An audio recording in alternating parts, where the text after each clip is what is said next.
Yo, what is going on? It is your boy Fanatic, and today I'm gonna be coming at y'all with a quick, easy, and simple reselling sneakers tips and tricks video, man. I'm just going to get straight into it. A little backstory about me, Fanatic Sneakers, and who I am. I started reselling like 2017, 2018 as a little side gig, and it was cool. I would go to Plato's Closet, pawn shops, and whatnot, look at shoes, cheap Jordans, hopefully thinking I could flip them, but I'd realistically make like $5, $10. It wasn't like nothing crazy. And in 2021, I started restoring shoes, because I really started off my reselling journey with $50 my junior year of high school, which is 2021.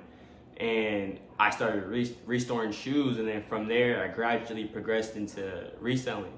And honestly, it's a blessing to be where I'm at today, because like I dead had $50 and LeBrons at SneakerCon in 2021. Now I can go to SneakerCon and spend like a little more than that. You know what I mean? Like, I'm not the best reseller, but I can show you guys how to at least make a living off of reselling. Yeah, so I don't claim to be one of the best. I'm not one of the best. I'm nowhere near that. I'm just a motivated reseller that wants to help you guys. And if you have not already started, then start reselling. Anyways, man, yeah, let's just get straight into it. So first of all, we have profit margins. Profit margins is the most important thing about reselling, because it's what you base what you're going to pay, what you're going to sell a shoe for. For example, I have these Fire Red 4s right here, right? Boom, I look at them and I'm going to think my profit margins. I would sell this shoe right here, used condition, no box, star loss on it. I would sell it for 150, 140-ish after I clean it up. So therefore, I would be below $100, so I can make that 40, 50, whatever your profit margins are. Realistically, my margins are 40 to 50 each shoe. And of course, I like to be higher than that, and you should want to be higher than that. So you offer a little bit lower. So honestly, I paid $50 for this Fire Red 4. Therefore, I'm gonna price it at 140. Hopefully, I will sell it for 140, 150, and profit would be 90. But if I do not sell it for that price, I can always lower my price to 100, which a Fire Red 4 for 100, even 140 is a really good deal. So I mean, it will sell anyways, and I will make that guaranteed 40. And I mean, you just repeat and rinse this process each time, and I promise you, in no time, you will see a completely big difference in your reselling, like your capital, it's just a repeat and rinse thing. Once you get it down, you got it, trust me. All right, next up, Facebook Marketplace. Man, Facebook Marketplace is a really good app. When I first started, as I was saying earlier, I was restoring shoes, so I did not have a sneaker customer base like at all. Like, most of my customers now were Facebook people that I met through meetups. Like, boom, post a shoe on there, sell it to a Facebook Marketplace buyer. As long as you can give that customer great service, a great product, and you just like you can communicate. It's just about customer service, right? So as long as you can do all those things and the customer sees this, they'll ask you, I promise, each time, these words: let me know when you get more in my size. And this is very important, because most resellers do not take advantage of this. As soon as they sell that shoe, they get that profit, boom, they're on to the next shoe. They're not thinking about this customer who just bought this shoe a month ago, a week ago, 2 weeks ago, however long it may be. And it's crazy because you can turn that buyer, that Facebook buyer, into a returning customer forever. Like, that's the thing with reselling and just business in general. You can take someone's clientele just by offering great customer service or a better product. The downside of Facebook Marketplace is the people. There's people who make a living off of robbing people, off of doing a lot of nefarious things to people. So I mean, you can never be too safe with where you're meeting people at, who you're meeting up with, checking their Facebook profile before you meet up with them. Obviously, if this guy has a Glock 23 in his profile picture, I don't think he has good intentions of what he's going to do when you guys meet up.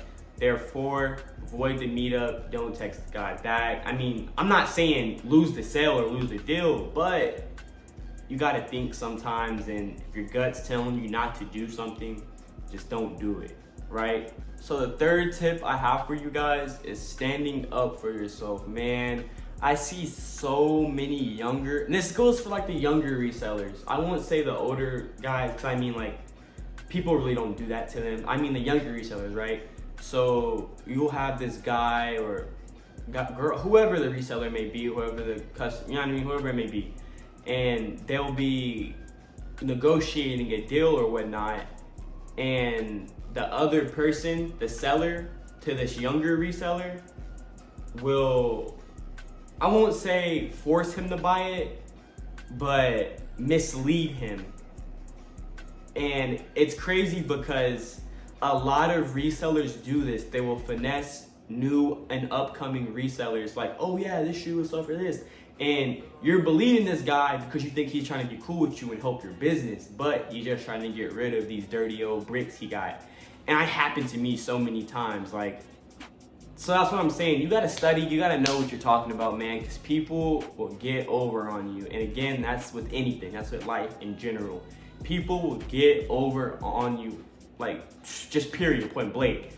Therefore, you have to stand up for yourself. If you tell this guy the lowest you'll pay for this shoe, I mean the most you'll pay for the shoe is 100, the most you're gonna pay for that shoe is 100, no matter what he says. So I mean, just stick to your guts, listen to what you're telling yourself that you're gonna do. Fourth tip, and this one I don't really think will apply to you if you're just starting out, well at least it shouldn't. Impulse purchasing, right? So whenever I first started, I was not impulse purchasing because I didn't have enough capital to just be buying shoes. So every shoe I bought was calculated and well thought about. Before I bought that 1 or 2 shoes, I had to know for sure 100% I was going to make this set profit, because I don't have money to be out here just, oh yeah, I didn't have money for that. I had to figure it out, and I had to stretch that 40, that 50, you know what I mean? I had to stretch that one shoe into possibly $100 profit, so I can just keep doing it again. So impulse purchasing really is like a thing you won't really experience until later on.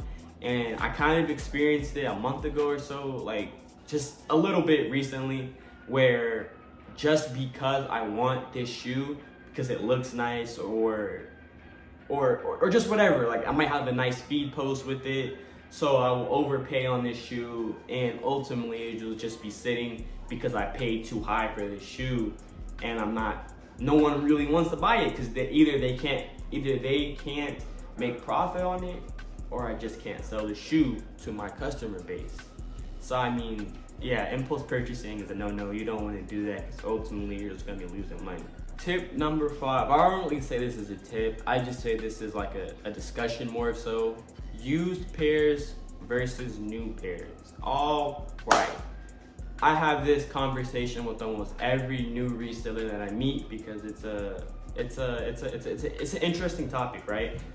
So you can have a used shoe that brand new goes for 500, and you could get this used shoe for $100. For example, this shoe right here, Fire Red 4, I don't know DS market off the top of my head, but it's around, I'll say $350, $400 at least, brand new. So used, no box, I got this for $50, right? I bought this shoe for $50, and brand new it goes for $300 or $400. So the profit margins on used shoes are just way more crazier, I'd say, than a brand new shoe. The brand new shoe, you already have, well, the seller at least already has an idea what the market is, most likely. I'm not saying all people that are selling brand new shoes are like this, but most of the time they already have an idea of what market is, and I promise you, you're gonna be making like $40 to $50 maximum. Whereas used shoes, you got way more room to at least make profit.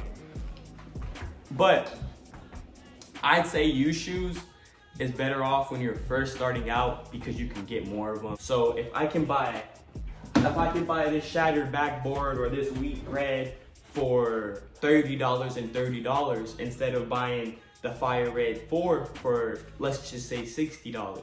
I bought 2 different shoes for $30 and hopefully I can sell these at $120 a pop or hopefully $100. That's 70 profit each shoe, whereas this one is hopefully, I'd say I'd sell it for like $120, $130-ish, hopefully. But you just have more room for profit.